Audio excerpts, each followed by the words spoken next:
Hello नमस्कार प्रणाम प्यारे साथियों, स्वागत है आपका अपने परिवार कल्चरल क्लासेस में। दोस्तों मैं जयंत सर और आज लेके आ गया हूँ एक धमाकेदार सेशन। दोस्तों इस धमाकेदार सेशन में आज हम लोग बात करने वाले हैं क्लास 10 के हिंदी का एक नया चैप्टर के बारे में। दोस्तों इस चैप्टर का नाम है परंपरा का मूल्यांकन। ठीक दोस्तों, और इस चैप्टर का जो लेखक है उसका नाम है राम विलास शर्मा। ठीक दोस्तों, समझ गए आप लोग। इसको आप लोग जानते ही होंगे शुरू से कि परंपरा का मूल्यांकन यह जो चैप्टर है, ठीक ना, इस चैप्टर का जो लेखक है उसका नाम क्या है?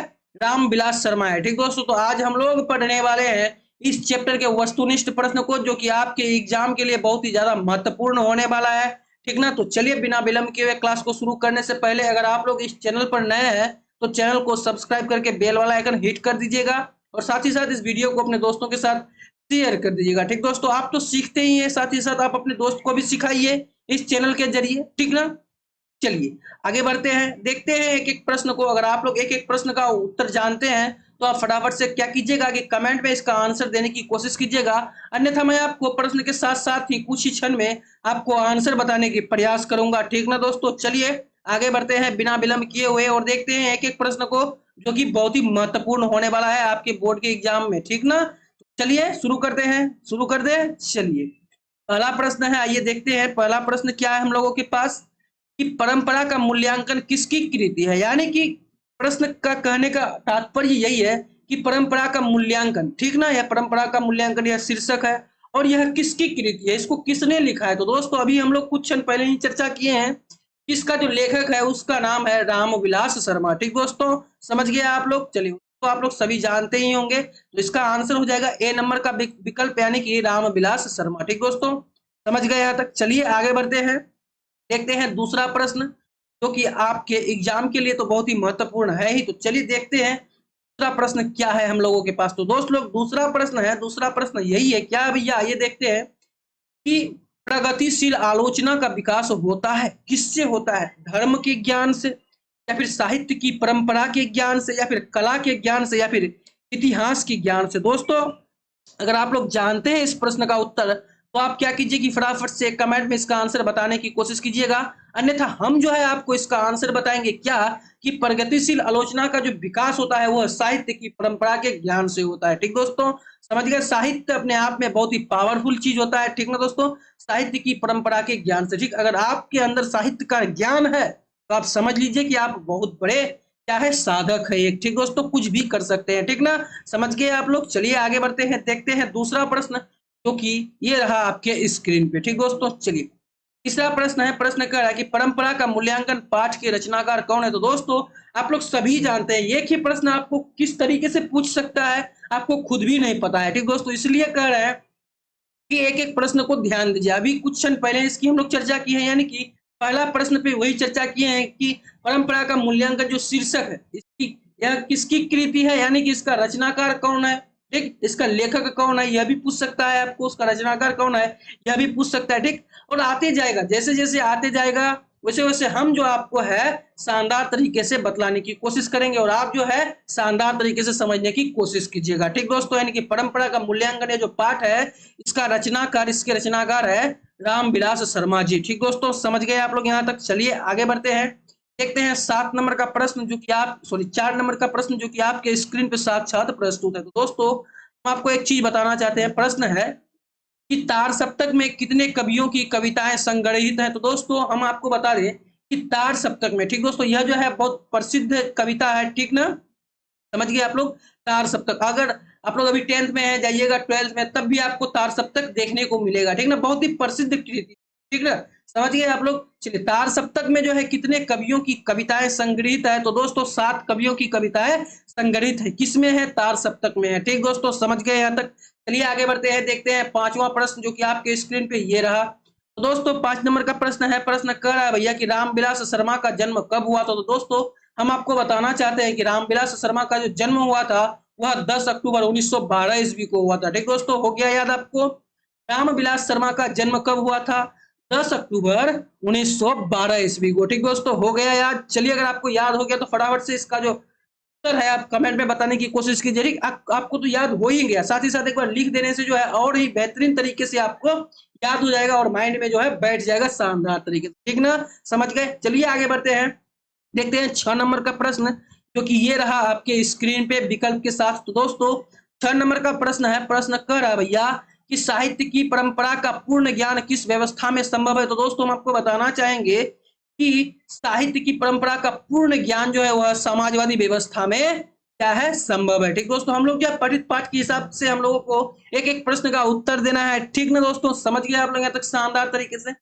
चलिए आगे बढ़ते हैं, देखते हैं 7वां प्रश्न, जो कि आपके स्क्रीन पे साक्षात प्रस्तुत है विकल्प के साथ। तो दोस्तों 7वां प्रश्न है, प्रश्न कह रहा है भैया, बहुत ही महत्वपूर्ण प्रश्न है और बहुत ही प्यारा प्रश्न है। ठीक ना, प्रश्न यही कर रहा है कि रामविलास शर्मा ने बीए कब किया। तो दोस्तों हम आपको बताना चाहेंगे कि रामविलास शर्मा जी जो है बीए जो किए थे वह 1932 ईस्वी में किए थे। ठीक दोस्तों, समझ गए आप लोग। चलिए आगे बढ़ते हैं, देखते हैं 7 नंबर का प्रश्न, जो 7 नंबर के बाद 8 नंबर का प्रश्न, जो कि आपके स्क्रीन पे साक्षात प्रस्तुत है विकल्प के साथ। तो दोस्तों 8 नंबर का प्रश्न है, जरा ध्यान दीजिएगा, गौर फरमाइएगा कि साहित्य सापेक्ष रूप में क्या होता है, पराधीन होता है, जड़ होता है, परतंत्र होता है या फिर स्वाधीन होता है। यानी कि साहित्य सापेक्ष रूप में क्या होता है, अर्थात साहित्य क्या होता है भैया, बता सकते हैं आप। पराधीन होता है, जड़ होता है, परतंत्र होता है या फिर स्वाधीन होता है। तो दोस्तों अगर आप लोग जानते हैं इस प्रश्न का उत्तर तो आप फटाफट से इसका आंसर कमेंट में बताने की कोशिश कीजिए, अन्यथा मैं जो है आपको बता दूंगा कि साहित्य सापेक्ष रूप में स्वाधीन होते हैं। ठीक दोस्तों, समझ गए आप लोग, अपने आप के अधीन होते हैं। ठीक दोस्तों, ये किसी के अधीन में नहीं रहता है, ठीक है, किसी के वश में नहीं रहता है, अपना अधीन में रहता है, जिसको जो मन करता है वही करता है। ठीक ना, साहित्य है ना भाई, कोई गुलाम थोड़े कि दूसरे के अधीन में रहेगा, पराधीन थोड़े रहेगा, स्वाधीन रहेगा यह कौन, साहित्य। ठीक दोस्तों, समझ गए आप लोग, अपने आप में बहुत बड़ा मायने रखता है यह साहित्य। ठीक ना, साहित्य पढ़ना सबके बस की बात नहीं होती है। ठीक, चलिए आगे बढ़ते हैं, देखते हैं 9 नंबर का प्रश्न, जो कि आपके स्क्रीन पे साक्षात प्रस्तुत है विकल्प के साथ। तो दोस्तों ये रहा 9 नंबर का प्रश्न, प्रश्न कर रहा है भैया, क्या कर रहा है 9 नंबर का प्रश्न, जरा ध्यान दीजिएगा कि वारियन किस भाषा के कवि है। तो दोस्तों वारियन जो है वह अंग्रेजी भाषा के कवि है। ठीक दोस्तों, अगर आप लोग पढ़े होंगे चैप्टर या फिर क्या कहता है कि लेखक परिचय को, तब आपको उसमें बताया गया होगा कि वारियन जो है यह एक अंग्रेजी भाषा के कवि है। ठीक दोस्तों, समझ गए यहाँ तक। चलिए आगे बढ़ते हैं, देखते हैं 10 नंबर का प्रश्न, जो कि आपके स्क्रीन पे साक्षात प्रस्तुत है विकल्प के साथ। तो दोस्तों 10 नंबर का प्रश्न है, प्रश्न कह रहा है भैया कि साहित्य में विकास प्रक्रिया किस तरह संपन्न होती है। तो दोस्तों समाज की तरह या फिर जंगल की तरह या फिर शहर की तरह या फिर परिवार की तरह। तो दोस्तों हम आपको बताना चाहेंगे, अगर हम मेरे उत्तर जानने से पहले, मेरे द्वारा उत्तर जानने से पहले अगर आप लोग इस प्रश्न का उत्तर जानते हैं तो फटाफट से कमेंट में बताने की कोशिश कीजिएगा, अन्यथा मैं जो आपको है अभी तुरंत ही बता दूंगा कि साहित्य में विकास प्रक्रिया किस तरह संपन्न होती है। तो दोस्तों साहित्य में विकास की प्रक्रिया जो है वह समाज की तरह संपन्न होती है। ठीक दोस्तों, समझ गए यहाँ तक शानदार तरीके से। अगर कहीं भी दिक्कत हो, किसी भी जगह दिक्कत हो, अगर आपको लगता है कि सर यह यहाँ कैसे हुआ, यह चीज इसको कैसे यहाँ पे ला दिए, तो मैं आपको जो है एक एक प्रश्न का जो है शानदार तरीके से उत्तर दे दूंगा। आप तो खाली प्रश्न तो पूछिए, अगर आपको एक एक प्रश्न का उत्तर नहीं मिला तो आप जो है कल्चरल क्लासेस से पढ़ना छोड़ दीजिएगा। ठीक ना, समझ गए। और कोई चैलेंज? ठीक, चलिए आगे बढ़ते हैं, देखते हैं 11 नंबर का प्रश्न, जो कि आपके स्क्रीन पे साक्षात प्रस्तुत है विकल्प के साथ। दोस्तों 11 नंबर का प्रश्न है, प्रश्न कर रहा है कि निराला की साहित्य साधना किनकी कृति है। तो दोस्तों निराला की साहित्य साधना यह जो है रामविलास शर्मा पासवान की कृति है। ठीक दोस्तों, समझ गए आप लोग यहाँ तक शानदार तरीके से। ठीक, चलिए आगे बढ़ते हैं, देखते हैं 12 नंबर का प्रश्न, जो कि आपके स्क्रीन पे साक्षात प्रस्तुत है विकल्प के साथ। ठीक दोस्तों, तो चलिए 12 नंबर का प्रश्न है, प्रश्न कह रहा है कि परंपरा का मूल्यांकन किस विधा की रचना है। तो दोस्तों आपको हम बता नहीं पाए शुरू में, तो इसके लिए दिल से सॉरी, लेकिन मैं आपको अभी बताऊंगा कि यह परंपरा का मूल्यांकन जो है यह किस विधा से, यानी कि यह किस विधा की रचना है, कहानी, निबंध, संस्मरण या फिर लघु कथा। तो दोस्तों का जो आंसर हो जाएगा वह निबंध हो जाएगा। ठीक दोस्तों, यानी कि आपका जो परंपरा का मूल्यांकन, यह जो शीर्षक है यह निबंध है एक। ठीक दोस्तों, समझ गए आप लोग यहाँ तक शानदार तरीके से। चलिए आगे बढ़ते हैं, देखते हैं 13 नंबर का प्रश्न, जो कि आपके स्क्रीन पे साक्षात प्रस्तुत है विकल्प के साथ। तो दोस्तों 13 नंबर का प्रश्न है, प्रश्न कह रहा है कि निराला का साहित्य साधना कितने खंडों में रचित है, 2 खंडों में, 3 खंडों में, 4 खंडों में या फिर 5 खंडों में। तो चलिए दोस्तों, अगर आप लोग जानते हैं कि निराला की साहित्य साधना कितने खंडों में रचित है तो फटाफट से इसका आंसर आप कमेंट में बताने की कोशिश कीजिएगा, अन्यथा मैं जो है आपको अभी बता दूंगा कि निराला की साहित्य साधना जो है वह 3 खंडों में रचित है। ठीक दोस्तों, समझ गए? कोई दिक्कत तो नहीं होना चाहिए मेरे ख्याल से। अगर हो तो कमेंट बॉक्स आप ही के लिए है, लगा दीजिए आग कमेंट बॉक्स में, ठीक ना? सलाई माचिस मार के आग नहीं लगाना है भैया, कमेंट से आग लगाना है, मतलब भाव को समझिए ना मेरा, ठीक ना? समझ गए? चलिए आगे बढ़ते हैं। देखते हैं 14 नंबर का प्रश्न जो कि आपके स्क्रीन पे साक्षात प्रस्तुत है विकल्प के साथ। ठीक ना? चलिए 14 नंबर का प्रश्न है, प्रश्न कह रहा है कि रामविलास शर्मा किस संस्थान के निर्देशक थे? तो दोस्तों हम आपको बताना चाहेंगे कि जो रामविलास पासवान थे एक अपने आप में एटम बॉम्ब थे, ठीक ना? समझ गए आप लोग?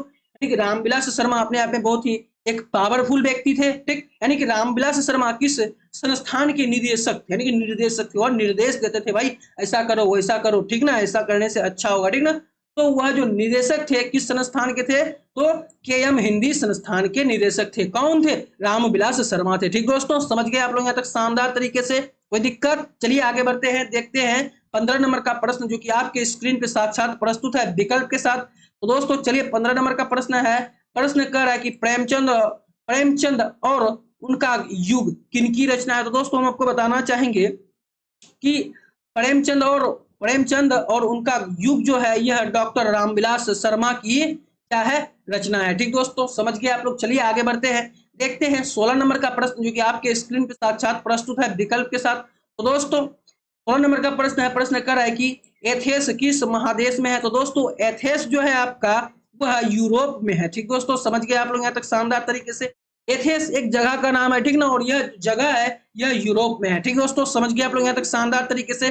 चलिए क्वेश्चन को आगे बढ़ाते हैं, देखते हैं 17 नंबर का प्रश्न जो कि आपके स्क्रीन पे साक्षात प्रस्तुत है। तो दोस्तों 17 नंबर का प्रश्न है, प्रश्न कर रहा है भैया, क्या कर रहा है 17 नंबर का प्रश्न कि लैटिन कवि कौन है? तो दोस्तों लैटिन कवि वर्जिल है। ठीक दोस्तों, इनमें से लैटिन कवि कौन है? वर्जिल है। ठीक दोस्तों, वर्जिल का नाम तो आप सुने ही होंगे जब आप चैप्टर पढ़े होंगे, ठीक ना? समझ गए आप लोग यहाँ तक 17 नंबर के प्रश्न को? चलिए आगे बढ़ते हैं, देखते हैं 18 नंबर का प्रश्न जो कि आपके स्क्रीन पे साक्षात प्रस्तुत है विकल्प के साथ। दोस्तों 18 नंबर का प्रश्न है, प्रश्न कर रहा है भैया, क्या कर रहा है कि अज्ञे ने तार सप्तक कब संपादित किया था? तो दोस्तों हम आपको बताना चाहेंगे अज्ञे जी ने, अज्ञे जी का मतलब है कि एक जो है लेखक है, इसका नाम लेखक भी है, यह कवि भी है, अज्ञे जी, ठीक ना? सच्चिदानंद हीरानंद वात्स्ययन अज्ञे इसका पूरा नाम है, ठीक ना? अज्ञे ने तार सप्तक का संपादित कब किया था? तो दोस्तों का जो उत्तर हो जाएगा वह 1943 ईस्वी में हो जाएगा। ठीक दोस्तों, समझ गया? यानी कि अज्ञे ने तार सप्तक का जो संपादित किया था फाइनली 1943 ईस्वी में कर दिया था। ठीक दोस्तों, समझ गए?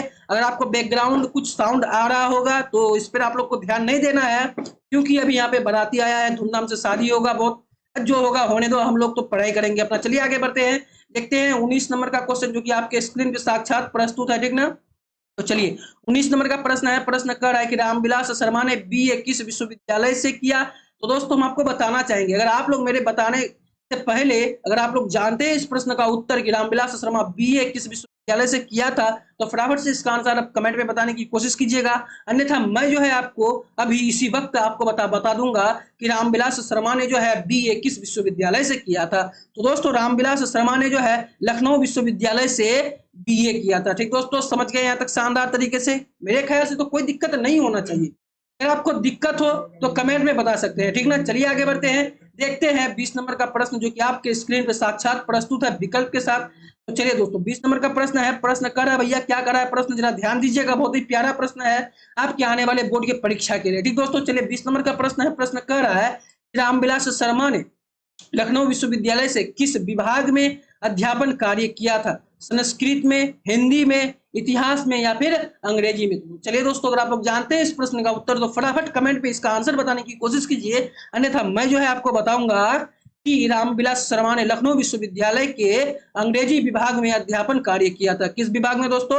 अंग्रेजी विभाग में, ठीक? यानी कि इसका जो उत्तर हो जाएगा वह डी नंबर का विकल्प अंग्रेजी हो जाएगा इसका उत्तर। शानदार तरीके से आप लोग समझ गए हैं यहाँ तक? अगर कोई भी दिक्कत नहीं होना चाहिए मेरे ख्याल से, अगर दिक्कत हो भाई आप पढ़िए शानदार तरीके से, बुक को पढ़िए, रीडिंग दीजिए, ठीक ना? लेखक परिचय को पढ़िए बहुत शानदार तरीके से, लेखक परिचय से तो आपका भर भर के क्वेश्चन आता है, ठीक ना? चलिए आगे बढ़ते हैं, देखते हैं 11 नंबर का प्रश्न, सॉरी 21 नंबर का प्रश्न जो कि आपके स्क्रीन पे साक्षात प्रस्तुत है विकल्प के साथ। चलिए 21 नंबर का प्रश्न है, प्रश्न कर रहा है भैया, क्या कर रहा है 21 नंबर का प्रश्न की निराला की साहित्य साधना के रचनाकार कौन है? ठीक दोस्तों, फिर वही क्वेश्चन आ गया, कुछ क्षण पहले ही इसकी चर्चा हम लोग कर चुके हैं आज के इस सेशन में। तो दोस्तों कोई दिक्कत नहीं है, क्या दिक्कत है, हम ही लोगों के लिए ही कहा है, यानी कि इससे ये साबित होता है कि परीक्षा में आने की संभावना बहुत ही ज्यादा है यह प्रश्न। और क्या हो सकता है यही इंडिकेट कर सकता है, और क्या दर्शा सकता है यह। ठीक, चलिए, तो निराला की साहित्य साधना के जो रचनाकार है वह रामविलास शर्मा जी है। ठीक दोस्तों, समझ गए आप लोग यहाँ तक शानदार तरीके से। चलिए आगे बढ़ते हैं, देखते हैं 22 नंबर का प्रश्न जो कि आपके स्क्रीन पे साक्षात प्रस्तुत है। तो दोस्तों 22 नंबर का प्रश्न है, प्रश्न कर रहा है भैया, क्या कर रहा है 22 नंबर का प्रश्न कि किन लोगों के लिए साहित्य की परंपरा का ज्ञान सबसे आवश्यक है। तो दोस्तों जो साहित्य में युग परिवर्तन करना चाहते हैं उसके उन लोगों के लिए साहित्य की परंपरा का ज्ञान सबसे आवश्यक है। ठीक दोस्तों, समझ गए आप लोग। चलिए आगे बढ़ते हैं, देखते हैं 22 के बाद 23 नंबर के प्रश्न को जो कि आपके स्क्रीन पे साक्षात प्रस्तुत है विकल्प के साथ। तो दोस्तों 23 नंबर का प्रश्न है, प्रश्न कर रहा है कि साहित्य सापेक्ष रूप में क्या होता है। तो दोस्तों साहित्य जो है सापेक्ष रूप में स्वाधीन होता है। क्या होता है दोस्तों? स्वाधीन होता है। ठीक, कुछ क्षण पहले इसकी चर्चा किए हैं हम लोग, ठीक ना। साहित्य अपने आप में स्वतंत्र रहना चाहता है, किसी के बस में नहीं रहना चाहता है, ठीक ना। समझ गए आप लोग। चलिए आगे बढ़ते हैं, देखते हैं 24 नंबर का प्रश्न जो कि आपके स्क्रीन पे साक्षात प्रस्तुत है विकल्प के साथ। तो दोस्तों 24 नंबर का प्रश्न है, प्रश्न कर रहे हैं भैया, क्या करा है कि साहित्य के निर्माण में किनकी भूमिका निर्णायक है। तो दोस्तों साहित्य के निर्माण के लिए जो है प्रतिभाशाली मनुष्य की भूमिका क्या है? निर्णायक है। ठीक दोस्तों, समझ गए आप लोग यहाँ तक शानदार तरीके से। चलिए आगे बढ़ते हैं, देखते हैं 25 नंबर का प्रश्न जो कि आपके स्क्रीन पे साक्षात प्रस्तुत है। तो दोस्तों प्रश्न है कि अविच्छिन्न का शाब्दिक अर्थ क्या होता है। तो दोस्तों अविच्छिन्न अविच्छिन्न का जो शाब्दिक अर्थ होता है वह अटूट बंधन होता है, यानी कि कभी नहीं टूटने वाला। ठीक दोस्तों, इसका जो अर्थ होता है वह अटूट होता है। ठीक, ये तो बच्चा बच्चा जानता है, ठीक ना। समझ गए आप लोग यहाँ तक शानदार तरीके से। चलिए आगे बढ़ते हैं, देखते हैं 26 नंबर का प्रश्न जो कि आपके स्क्रीन पे साक्षात प्रस्तुत है विकल्प के साथ। तो दोस्तों 26 नंबर का प्रश्न है, प्रश्न कर रहा है कि कौन सा ऐसा गुलाम देश था जिनकी सभ्यता ने सारे यूरोप को प्रभावित किया। तो दोस्तों ऐसा कौन सा गुलाम देश था जिनकी सभ्यता ने सारे यूरोप को प्रभावित किया था। तो दोस्तों इसका आंसर एक ही हो जाएगा, देश का नाम है एथेंस। ठीक दोस्तों, समझ गए आप लोग। एथेंस एक ऐसा देश था, ठीक ना, जो कि ऐसा गुलाम देश था जो कि जिनकी सभ्यता ने सारा यूरोप को हिला के रख दिया था। कहने का अर्थ है कि प्रभावित किया था, ठीक ना। उसका कल्चर इतना साफ सुथरा था। ठीक दोस्तों, समझ गए आप लोग। चलिए आगे बढ़ते हैं, देखते हैं अगला प्रश्न जो कि आपके स्क्रीन पे साक्षात प्रस्तुत है विकल्प के साथ। तो दोस्तों चलिए 27 नंबर का प्रश्न है, प्रश्न कर रहा है कि आदिम का अर्थ है। तो दोस्तों हम आपको बता दें आदिम का अर्थ आप क्या बता सकते हैं? आदमी। ठीक, लेकिन आदिम का जो शाब्दिक अर्थ होता है भैया वह अति प्राचीन होता है। ठीक दोस्तों, समझ गए आप लोग यहाँ तक शानदार तरीके से।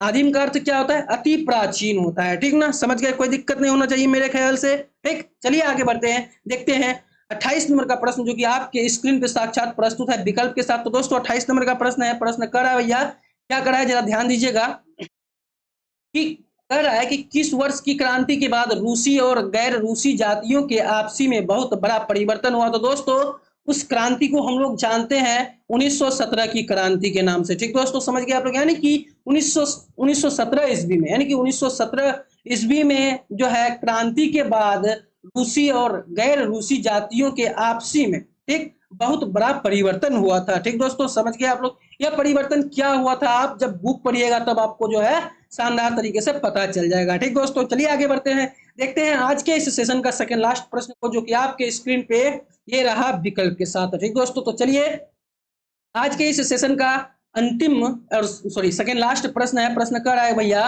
कि सभ्यता का हर स्तर क्या नहीं होता है। तो दोस्तों सभ्यता का हर एक स्तर जो होता है क्या नहीं होता है। आप इसका आंसर जानते हैं तो फटाफट से इसका आंसर कमेंट में बताने की कोशिश कीजिएगा, अन्यथा मैं आपको बताऊंगा इसका आंसर क्या हो जाएगा। यानी कि सभ्यता का हर स्तर क्या नहीं होता है, तो वर्ग युद्ध सभ्यता का हर स्तर नहीं होता है। बाद बाकी धर्म युद्ध भी होता है, कर्म युद्ध भी होता है और द्वंद्व युद्ध भी होता है। ठीक दोस्तों, समझ गए यहाँ तक? कोई दिक्कत हो तो कमेंट में जरूर से बताइएगा, ठीक ना। चलिए आगे बढ़ते हैं और देखते हैं आज की इस सेशन का अंतिम प्रश्न को जो कि आपके स्क्रीन पे साक्षात प्रस्तुत है विकल्प के साथ। तो दोस्तों अंतिम प्रश्न है, प्रश्न कर रहा है भैया, क्या कर रहा है प्रश्न कि शर्मा जी ने पुरस्कार की राशि किसे दान स्वरूप दिया। तो दोस्तों शर्मा जी ने पुरस्कार की राशि किसे दान स्वरूप दिया? गरीबों को, बेरोजगारों को, भारत सरकार को या फिर राज्य सरकारों को। दोस्तों आपको क्या पता, आपको क्या लगता होगा कि गरीबों को? लेकिन नहीं, गरीबों को देखिए क्या करेगा, लेकिन यहाँ पर मोटिव ही कुछ अलग है। शर्मा जी का मोटिव ही कुछ अलग है, यानी कि उसके कहने का अर्थ ही कुछ अलग है। उन्होंने जो दिया पुरस्कार का जो जितना सारी राशि वह दान स्वरूप दिया हुआ है भारत सरकार को दिया। ठीक दोस्तों, समझ गए आप लोग यहाँ तक शानदार तरीके से। ठीक, अगर आपको कहीं भी दिक्कत हो इन 30 के 30 प्रश्न में तो आप लोग कमेंट में बता सकते हैं। ठीक, आपके द्वारा जितना सारा क्वेश्चन पूछ सकते हैं आप, उतना सारा क्वेश्चन आप पूछिए।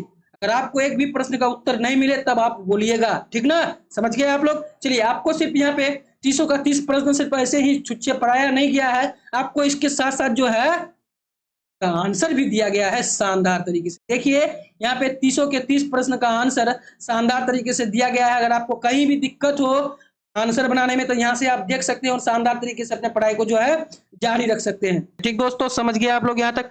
मैं जो है आपको डिस्क्रिप्शन में पीडीएफ का लिंक दे दूंगा, वहां से आप लोग शानदार तरीके से पीडीएफ को डाउनलोड कर सकते हैं और आप लोग जाके अवश्य से अवश्य डिस्क्रिप्शन बॉक्स को चेक कीजिएगा, वहां पे आपको सब कुछ मिल जाएगा। ठीक ना दोस्तों, समझ गए आप लोग यहाँ तक। तो चलिए दोस्तों, बहुत बहुत धन्यवाद आप लोगों को जो कि आप लोग इस सेशन के साथ अंतिम तक बने रहे। ठीक दोस्तों, तो चलिए, अगर आप लोग यहाँ तक इस वीडियो को देख चुके हैं तो इस वीडियो को कर दीजिए लाइक, ठीक ना। तो चलिए, आज के क्लास को हम लोग यहीं पे समाप्त करते हैं, फिर मिलते हैं कल नए उमंग और उत्साह के साथ और एक नए चैप्टर के साथ। ठीक दोस्तों, तब तक के लिए सभी दोस्तों को राधे राधे।